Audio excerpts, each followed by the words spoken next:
I woke up one morning and heard the weatherman on the radio say, it's going to be nice and sunny that day. Great, I thought. I'll call Megan and perhaps we could drive to Queen Elizabeth Park, have lunch, then walk around after the meal.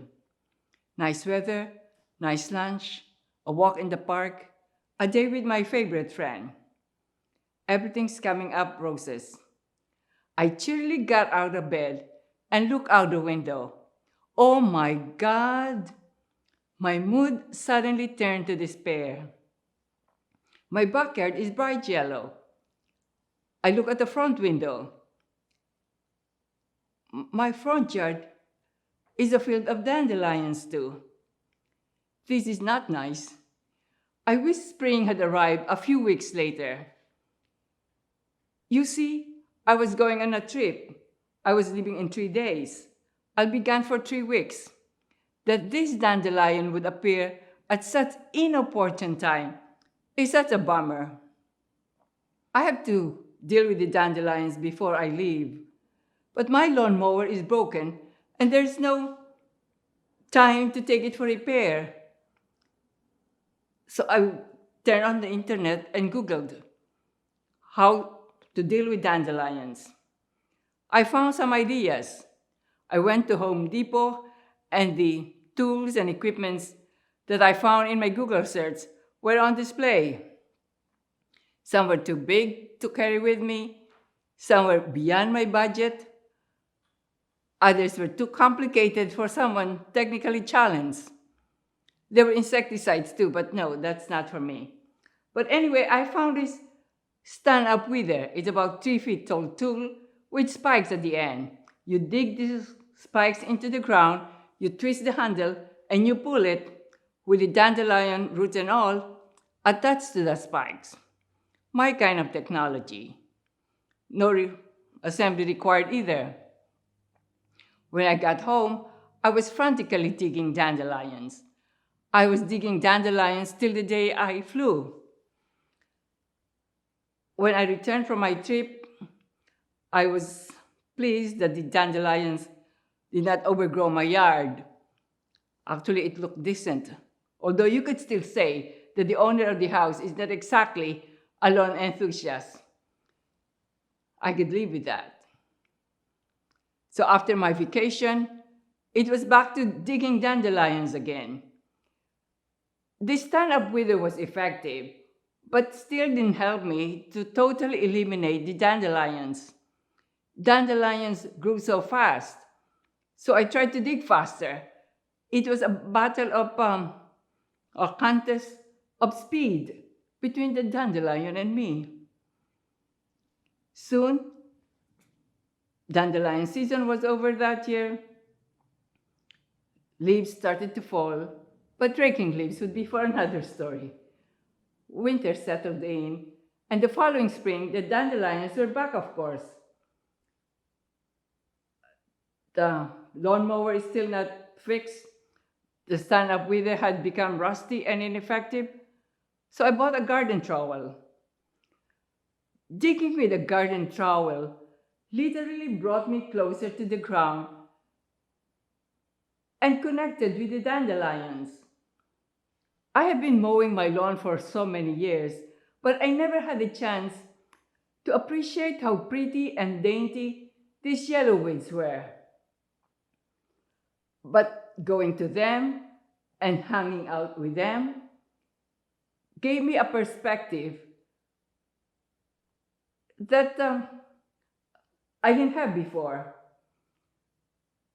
You could imagine that digging with a small trowel is slow and tedious, but I look at it as a physical exercise, a chance to be under the sun, free vitamin D, just like going to the beach. Yeah, right. My doctor warned me about molds in the soil, but I wore a mask while digging. I was wearing a mask even before the pandemic. On one of my trips to save on foods in my neighborhood, I checked the bulletin board on the way out of the store. Among the notices was an ad for lawn care. I thought about it. Me, independent me, I don't need help. But I took a number anyway, just in case. Sometimes I liked my physical health regime. Sometimes I did not. Fed up one day, I called the number that I got at Save On Foods. The lawnmower guy came every 3 weeks. In between his visits, I would dig the occasional dandelions.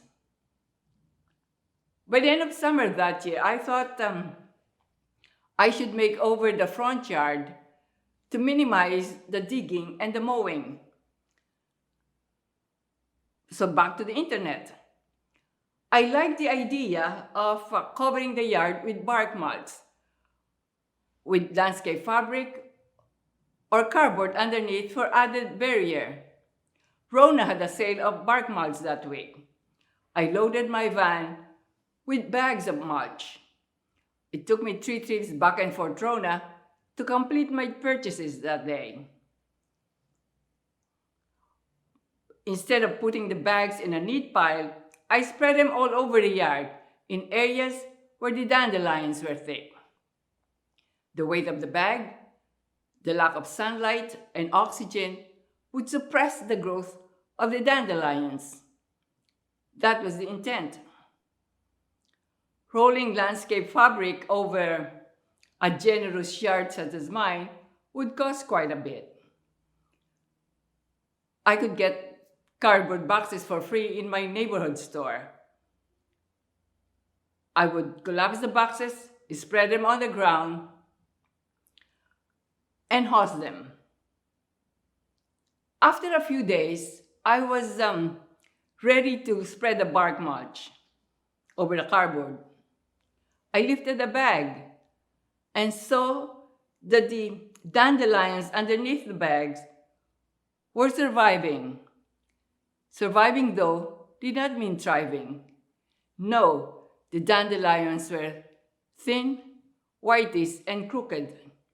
Digging them was easy.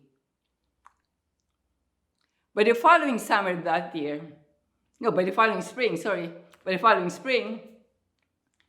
the front yard had been covered by bark mulch, of course, the cardboard underneath. There were very few dandelions, yay.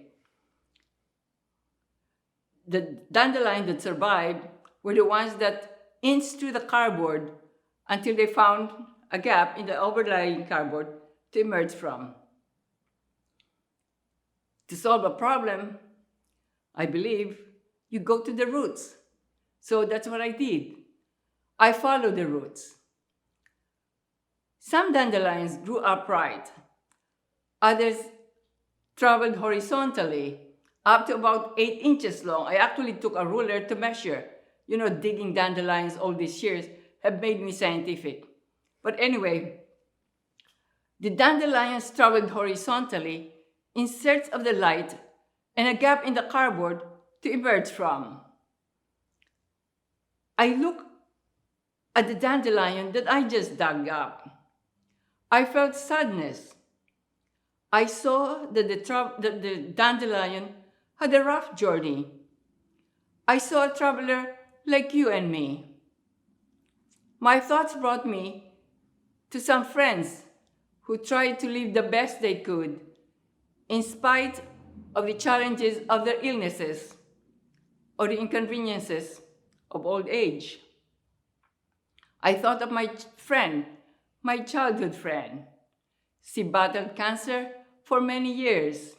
She tried all the medication and procedure to prolong her life.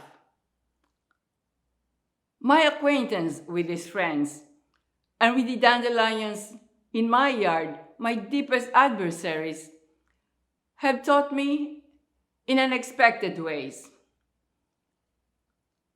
I learned courage in pain and in adversity. I learned there's light despite all the darkness. Like the dandelion, you push through the darkness and you give it everything you've got. And it is during these darkness moments when you must focus on the light. I learned to hope that things would improve or that the struggles would end. Sometimes, hope is all you need to carry you over to the finish line. I learned there's comfort and relief in trust. There's comfort and relief in trusting that the result of the struggle, of any struggle, is the best that could be. That the result of the struggle is the will of God or of Supreme Being, whoever you may conceive it to be.